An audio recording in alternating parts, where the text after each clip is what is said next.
The California Inferno. The California fires have left the world in a state of shock and despair as countless people have lost their homes and their valuables. Given the number of high net worth individuals who have their palatial homes in the area, it comes as no surprise that there are also priceless works of art that have been turned to smithereens as a result of the devastation. In the last few decades, human beings are equally to blame for disasters such as forest fires and earthquakes.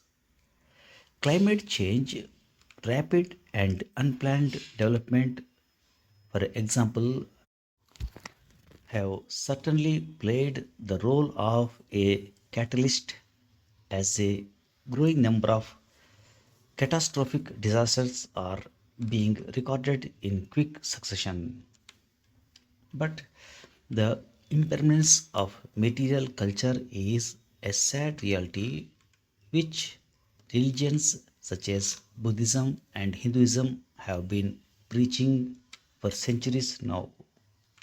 Even Japanese art celebrates the transient nature of life, making us question the building of borders, the concept of a home, and the true meaning of materialism and identity.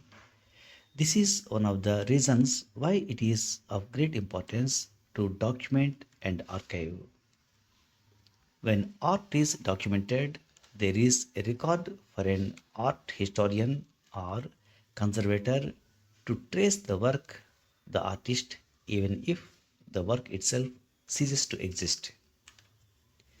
In a workshop with Errol Pierce, a retired National Institute of Design professor, I asked him why he was gifting his ornate and intricate ply split braided works of art to a museum rather than allowing collectors to purchase it.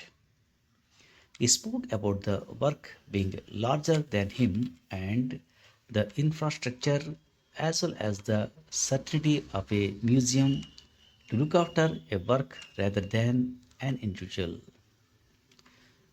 After the discovery of the Ajanta cave complex in 1819, several attempts have been made to document the fading paintings inside them, recognizing their impermanence but importance as historians' masterpieces.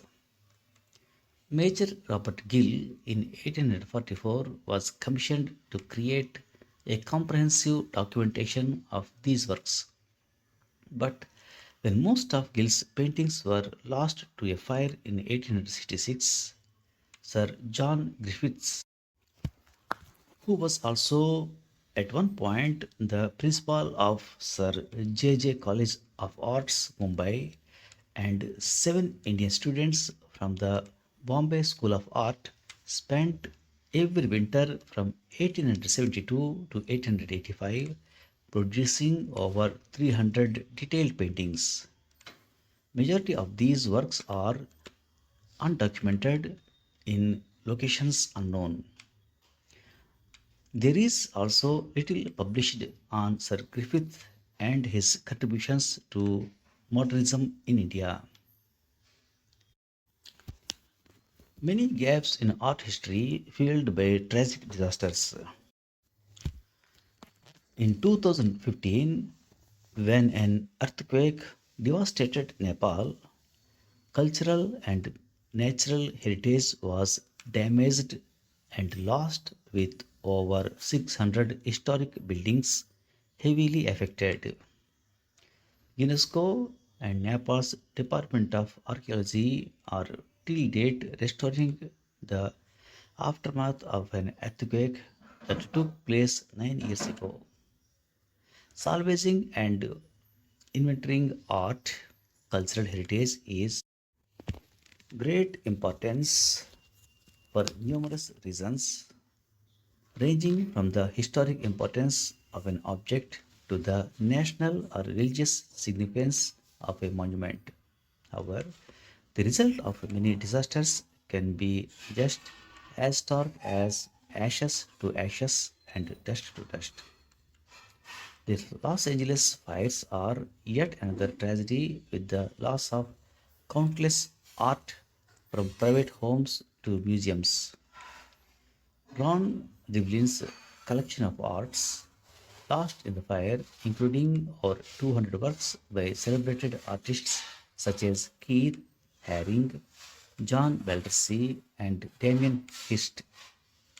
His collection of Andy Warhol included an iconic set of 30 works, which sadly will never be seen again. The only option at that tragic stage is to surrender and mourn the loss.